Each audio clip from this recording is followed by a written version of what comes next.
All right, so we're working on this deck, and I have put in a small wall underneath there to help support this side. One of the main reasons why it's failing, or did fail, is because they didn't put any guttering up there. So every time the water was shedding during rain season, it just dumped right down here, and then underneath they used plywood and stuccoed the underside as well, and it would just hold all the water. We're tearing it down today, so wish us luck. So it wasn't just the stucco work that was bad on this deck. The previous owners had put sister joists in on all the floor joists. Both columns were completely rotted through and eaten up with termites. At this point, it was really time for this deck to just come down and be rebuilt. Boom! Muscles right there. We just pulled our deck down, and look at the size of this beehive.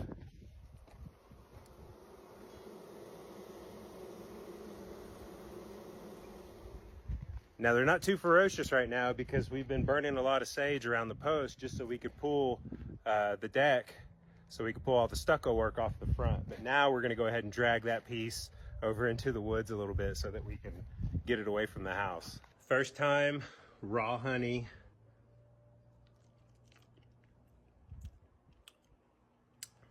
The bees are just still very intense. They're rebuilding right now. Queen is up there somewhere. I need to get her out, but you can see all these bees are just hanging out, waiting.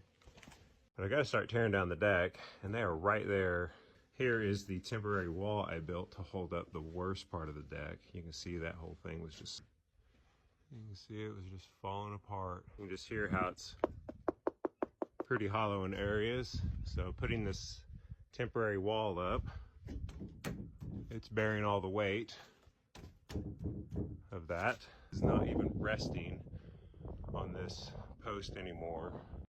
With my temporary wall in place and the deck somewhat stabilized, I went ahead and cut away the decking in small sections, and then I called in more help for the rest of the demolition work. Now the bees were still hanging around, so here you can see my nephew's trying to dodge them, and don't worry, he wasn't hurt there. He's a young gun. With everything out of the way, it was time to pull down the old posts, and I just tied a strap to the front of our Jeep and got them taken down. To get the site cleared and do a lot of the heavy lifting, I did rent a Bobcat for a 24-hour period. Set me back about $500, but was well worth it. With the work area cleared out, it was then time to set up my level lines so I'd have an idea of the footprint of my overall deck build. Now I actually set my lines about an inch off of the house in a 24 by 24 foot pattern, digging my footers 16 inches deep and 36 by 36 wide, and used number 20 rebar for reinforcement. Home Depot was my go-to for this project, and just with the size of the beams, it was only practical to also pay for delivery, which only set me back about $90. Unfortunately, the patio area in the house was large enough for all of this stuff to store and keep it out of the elements. With my CMU staged and the footers ready, I went ahead and set up scaffolding and started setting up this block. Now this was my first time doing block, and I did have some unevenness in the height of both the footers by about 1.5 inches, so you can see there I just bulked up the mortar on the right side column to help raise it up and get it to the same height as the column on the left. Now, to be honest, I lost a lot of the footage of me stacking block, but I did not go at this all alone. I did have a lot of help from my son, and a good friend of ours actually came in and showed me how to stack the first 4 courses on both sides. With moving the scaffolding around and just making sure everything was nice and level, this took me about 3 days. And I'd say the most difficult thing with stacking block is getting the mortar to stick on the sides. I wasted so much mortar doing this, but I did get it to go up, and luckily the first coat of stucco would cover up a lot of voids in the side of the brick, so I wasn't really worried about it. Looking at the site, originally we had planned to put the stairs running down the side of the deck, but we realized that a better plan would to have them go off the back, and unfortunately we had to take down another mesquite tree.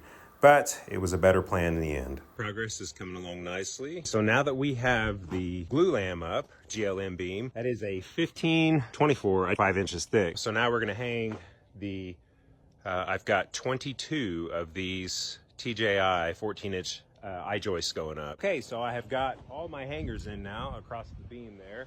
And so basically what I'm doing, we're setting the beam up here first, pushing it up, and then pushing it into the cavity there with the rest of the I-joists. Gonna go ahead and get the rest of these set in, and then basically I can start framing the outside of this so that the OSB can go on for the stucco work. So pumping right along on this thing. It's super awesome. With each of these I-joists weighing about 100 pounds, I did hire locally with some of the heavy lifting. This would have just wiped me out putting all these up by myself. With the I-joists up, I then moved on to building the soffit around the deck. I then added 2x4 strapping so that I could properly install the H25 hurricane straps. At this point, I'd have to say that I was halfway done, and it was nice to just take a pause and get some great photos. For the decking, we used 23/32 OSB tongue and groove board. With that last board in place, this truly was a monumental moment for me. I was so excited to finally get the last board in so that I could walk around on this thing. With the decking down and the soffits built in, I could finally call in the guys to do the stucco work. They set me back about $2,400, but in the end, it was well worth it. So with the stucco work out of the way, that allowed me to shift gears and focus on the final things that needed to be finished with this deck, like the roof membrane for the upper level, the electrical work, and the ceiling, which is actually T111 siding. And unfortunately, I don't have any footage of that part of the build, and that's because I lost all of it. But you can see the deck turned out quite beautifully. We love everything about it. Now, I'm still only about 90% complete, believe it or not. There's a lot of touch-up paint that needs to be done, but I did come back and extend a lot of the wiring that was already here, and I do have a junction box in for all of that, but I added a ceiling fan that is controlled by a remote switch, some dimmable ceiling lights, and then another plug-in for the lower level patio area here. Now, all of my block columns did get grouted in. I do have number 20 rebar in those as well. And then for the stairs and railing, that was also contracted out. That ran me right around $6,000, all custom made. I added in additional support to the landing here with the use of a steel 2x6 corbel. All in all, it turned out beautifully. The treads are the Trex material. So I did have the welder put my treads in here. So these are still steps that are put in. And then I attached my Trex decking from the underside because I did not want to have any screw holes on the top. But let's go upstairs and see how the roof membrane turned out up top. Oh, and of course the views.